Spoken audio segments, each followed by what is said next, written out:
listo para otra inmersión profunda. Esta vez nos adentramos en la política educacional. Un tema central, sin duda, para ustedes, estudiantes del magíster. Totalmente. Hoy vamos a desmenuzar sus componentes y bases teóricas, una especie de guía concisa pero potente para navegar este campo tan complejo y dinámico. Exactamente. Lo que veremos hoy es la base para entender cómo se piensa, se decide y se ejecuta la educación. Y la política educacional, verán, es mucho más que un simple conjunto de normas. Tiene una naturaleza dual que la hace fascinante. Well. Sí, por un lado se nutre de ideas, de valores, de cómo conseguimos la educación, y por otro lado se materializa en decisiones, en acciones en lo concreto. Esa interacción es la clave para entender su complejidad. Claro, y me imaginé que ahí es donde entran las diferencias. Exacto. Lo interesante es cómo esas diferencias en ideas y valores sobre la educación dan lugar a políticas educativas muy distintas en todo el mundo. Y eso que a veces los retos que enfrentan los sistemas educativos son bastante similares. Sí, increíble, ¿no? Por eso hoy vamos a hacer un análisis a fondo. Me gusta, un análisis a fondo. ¿Y por dónde empezamos? Primero, vamos a desglosar los marcos teóricos fundamentales, esas herramientas que nos permiten analizar la política educacional. Que esos cimientos teóricos. Luego veremos los factores clave que influyen en su diseño y en cómo se llevan a la práctica. Esos factores que lo cambian todo. Después diseccionaremos el ciclo de la política, desde su nacimiento hasta su evaluación. Paso a paso. Y también analizaremos los distintos niveles en los que opera la política educativa, los actores que entran en juego, los métodos para medir su eficacia y, finalmente, las tendencias que están marcando su evolución. Tendencias. Ahí hay tela que cortar. Bueno, empecemos por esos marcos teóricos, ¿te parece? El primero en la lista es el funcionalismo.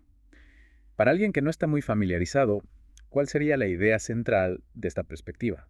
El funcionalismo ve a la educación como una institución social clave que contribuye a la estabilidad y al orden de la sociedad.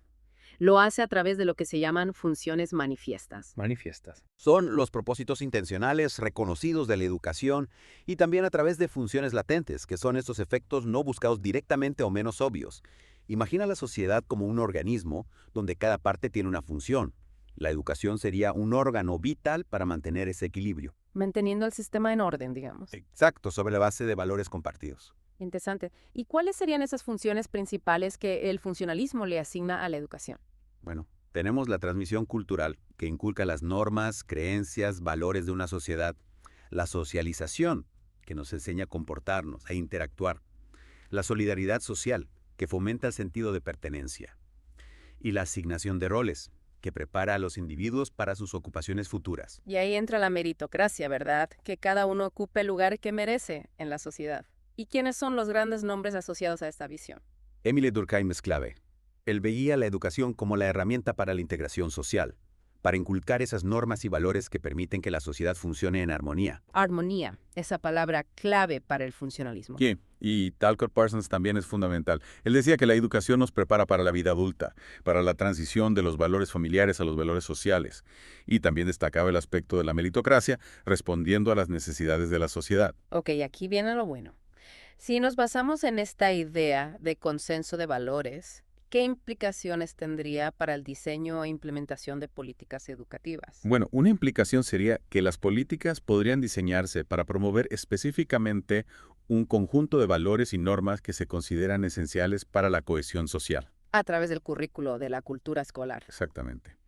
Para el diseño de políticas, el funcionalismo subraya la importancia de una comprensión social compartida del propósito de la educación, pero también nos advierte sobre el riesgo de ignorar las diversas necesidades y valores dentro de una población. Claro, podría llevar a políticas que refuerzan las estructuras de poder existentes, aunque se presenten como un consenso. Justamente. Imagino que esta perspectiva también tiene sus críticos. Claro que sí. Un enfoque puramente funcionalista podría ignorar las necesidades de los grupos minoritarios o de aquellos con creencias diferentes a los valores dominantes. Al enfocarse tanto en el orden y la cohesión, no se abordarían adecuadamente las desigualdades. Ni el papel que la propia educación podría tener en perpetuar esas desigualdades. Exacto. Y eso nos lleva a la siguiente teoría, la teoría del conflicto. Entiendo que esta se presenta como una contraparte al funcionalismo. ¿Cuál es su argumento central? La teoría del conflicto dice que, al contrario de lo que cree el funcionalismo, la educación en realidad contribuye a la desigualdad social, perpetúa las divisiones basadas en el estatus socioeconómico. O sea que no sería esa fuerza igualadora que a veces se dice. No, desde esta perspectiva, la función de clasificación de la educación no es meritocrática, sino un mecanismo para mantener las jerarquías sociales. Clasificar para controlar, digamos. En cierto modo, la educación no sería una herramienta neutral, sino un instrumento de los grupos de poder para mantener sus privilegios. Reproduciendo las desigualdades a través de políticas que benefician a algunos y perjudican a otros. Exactamente. La inherente naturaleza política de la política educativa implica que las reformas a menudo están sujetas a la naturaleza cíclica del gobierno, lo que convierte la planificación estratégica a largo plazo en un desafío constante y subraya la necesidad de un apoyo bipartidista o de mecanismos de política profundamente arraigados para garantizar su longevidad. El material que compartimos no profundiza mucho en esta teoría, pero es vital para un análisis completo, ¿no? Totalmente. Si bien es posible que los materiales de investigación disponibles tiendan a enfocarse más en las perspectivas de consenso para lograr una comprensión integral y crítica de la política educacional, es fundamental incorporar la teoría del conflicto y analizar las dinámicas de poder, las desigualdades estructurales y las cuestiones de justicia social que subyacen a muchas políticas. Claro, para no quedarnos con una visión sesgada. Cambiemos un poco el enfoque. Hablemos del institucionalismo. ¿Qué nos aporta esta teoría? El institucionalismo se fija en cómo las instituciones educativas son moldeadas por las normas sociales, las expectativas y las ideas que se dan por sentadas en la sociedad. Examina cómo las organizaciones del sector educativo responden a esas presiones externas. Y también cómo se resisten al cambio, ¿no? Sí, y cómo se adaptan. Y aquí la cultura organizacional es fundamental. Cultura organizacional. Piensa en las normas, los valores, las prácticas que predominan en una institución educativa. Eso influye mucho en cómo se implementa una política. O sea que para que una política tenga éxito, hay que entender cómo funcionan las instituciones por dentro. Exactamente. Hay que adaptar las estrategias a cada contexto. No es lo mismo implementar una política en una escuela rural que en un gran instituto urbano. Claro, cada institución es un mundo. Pasemos ahora a la teoría de la elección racional. Esta parece bastante sencilla. Decisiones basadas en un análisis de costo-beneficio. Sí. Aplicada a la política educacional, esta teoría dice que las decisiones se toman después de evaluar los costos y los beneficios de cada opción. Y que todos los involucrados, desde los que diseñan las políticas hasta los padres y los estudiantes, buscan su propio beneficio. Exactamente. Se analizan las motivaciones y los incentivos que guían sus acciones. Y en la práctica, ¿cómo se usa esta teoría? Se usa, por ejemplo, para analizar las decisiones sobre la asignación de recursos. ¿Cómo se reparte el dinero, el currículo, etcétera? Sí, y también para entender cómo se toman las decisiones políticas en cuanto a la gestión de esos recursos. O sea que si entendemos qué motiva a cada actor, podríamos predecir cómo van a reaccionar ante una política. Esa es la idea. Si una política crea incentivos, por ejemplo, financiación extra para escuelas con buen rendimiento, la teoría predice que las escuelas responderán a esos incentivos. Los que diseñan las políticas podrían usar esto para crear políticas que tengan más éxito, ¿no? Claro, alineándolas con los intereses de los actores clave. Fascinante. Hemos visto 4 teorías clave, pero el material que compartimos menciona muchas más.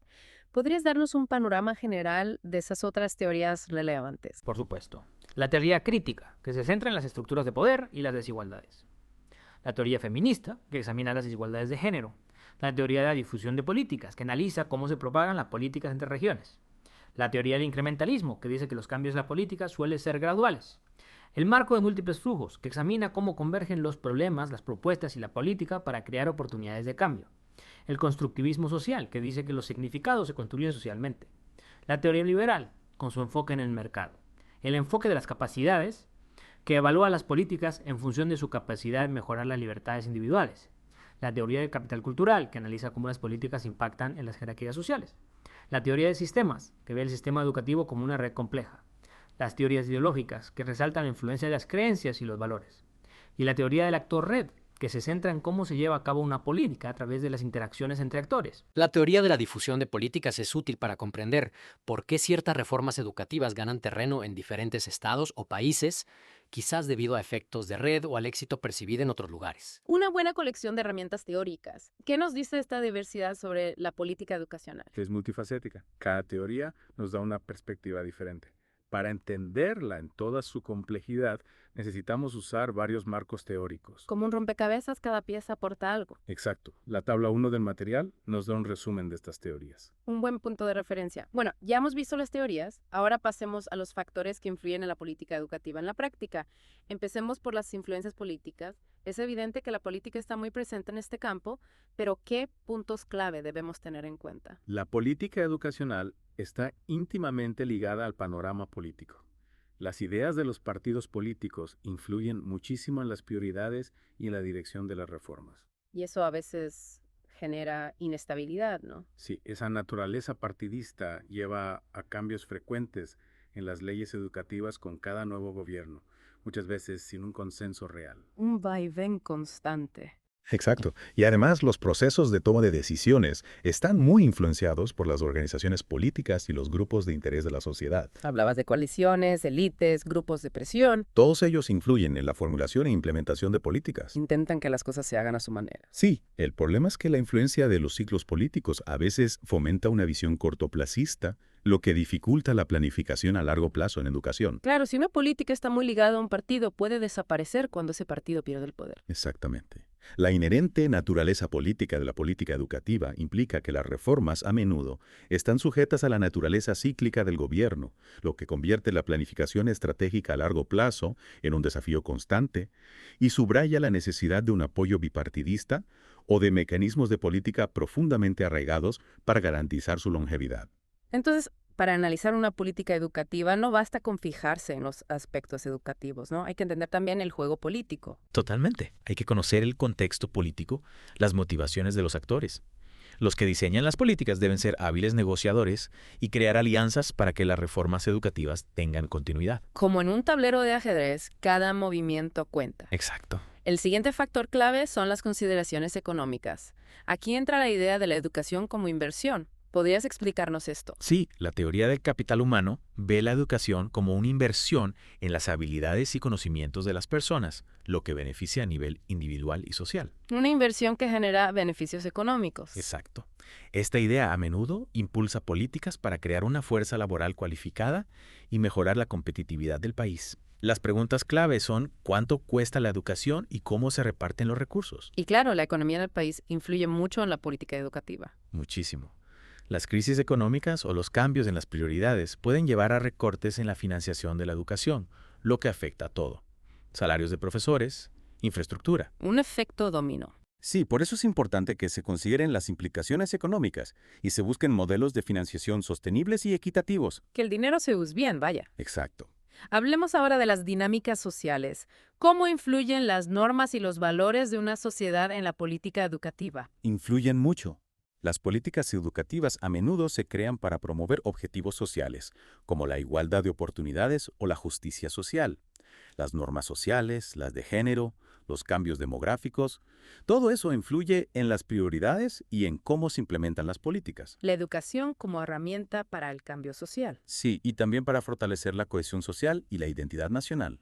Y cuando los valores de una sociedad cambian, la política educativa debe adaptarse, ¿no? Por supuesto.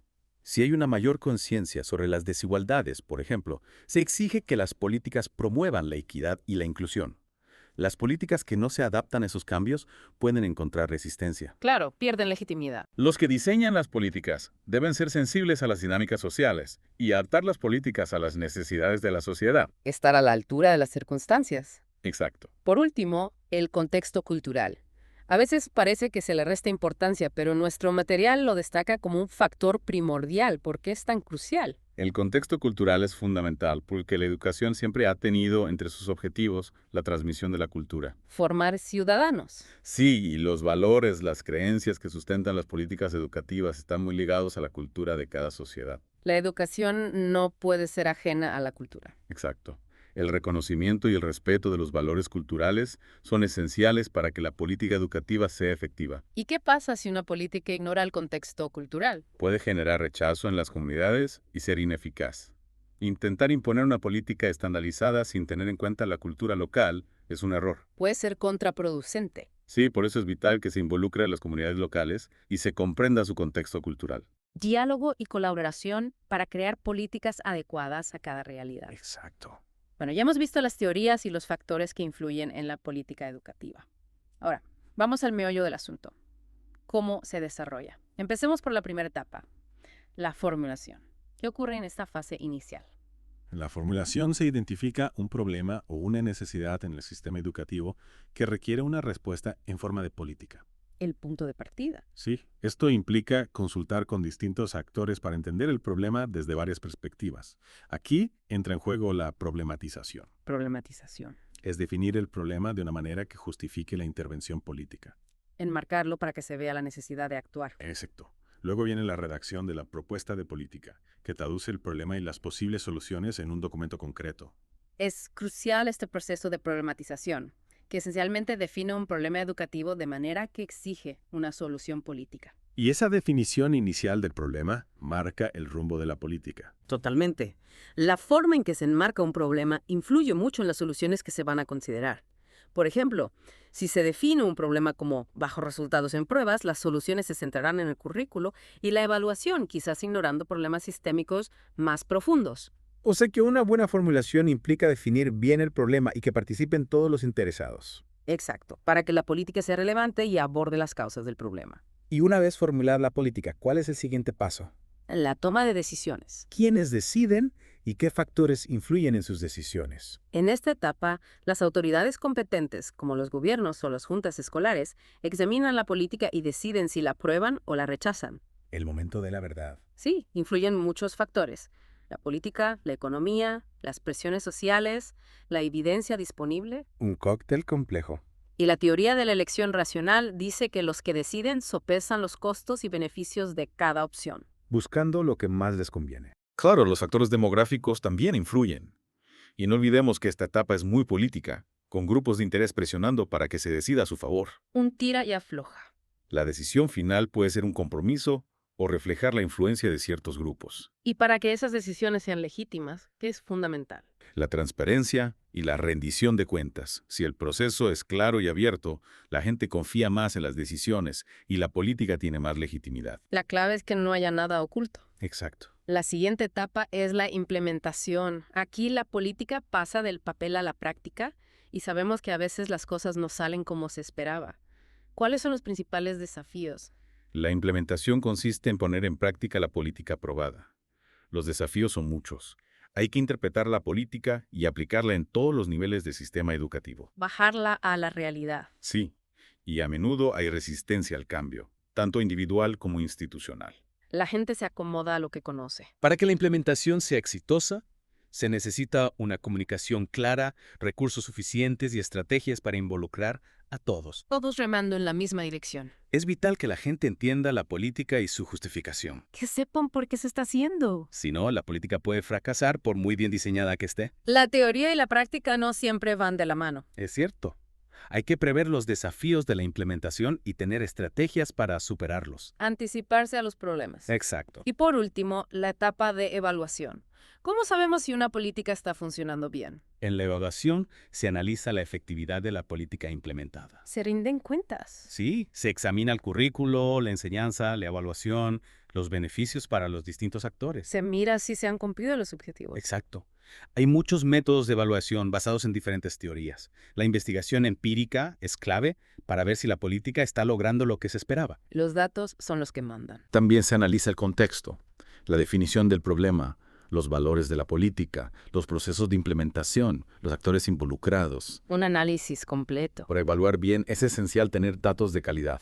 Datos fiables y actualizados. Una buena evaluación es crucial para saber si la política tiene éxito y si hay efectos no deseados. Ajustar el rumbo si es necesario. Exacto, por eso es importante integrar mecanismos de evaluación desde el principio. Planificar para evaluar. Exactamente. Bueno, hemos visto el ciclo de la política educativa.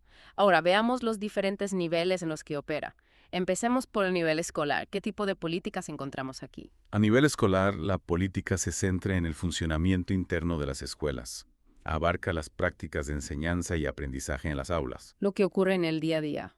Sí, cómo se gestiona la clase, la atención a la diversidad, el apoyo a los estudiantes, la relación entre profesores y alumnos. El clima del aula. También hay debates sobre el tamaño de las escuelas y las clases.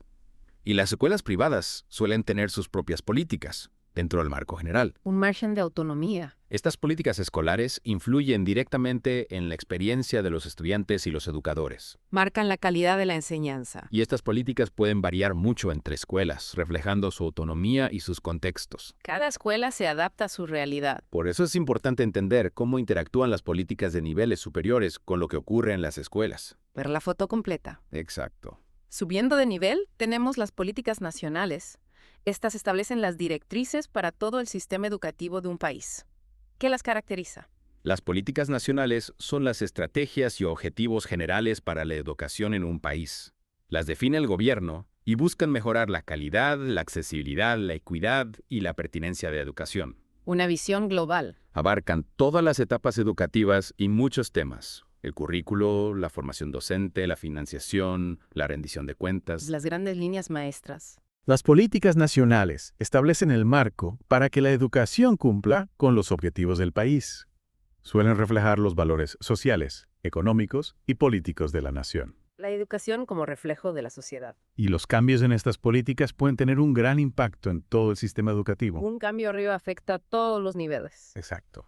Y en un mundo globalizado, ¿cómo influyen las políticas internacionales? Cada vez más. La política educativa está muy influenciada por las tendencias internacionales, la colaboración entre países y las organizaciones internacionales. La educación ya no tiene fronteras. Hay mucha investigación a nivel global, iniciativas como la Educación para Todos de la UNESCO, que marcan objetivos mundiales. Una agenda global para la educación. Las comparaciones internacionales y las mejores prácticas globales pueden impulsar reformas en los países. Se aprende de las experiencias de otros. Los responsables políticos a menudo buscan modelos exitosos en otros países o en las recomendaciones de organizaciones internacionales. Para entender la política educativa de un país hay que mirar también lo que pasa afuera. Exactamente. Hemos visto los niveles, ahora veamos a los protagonistas.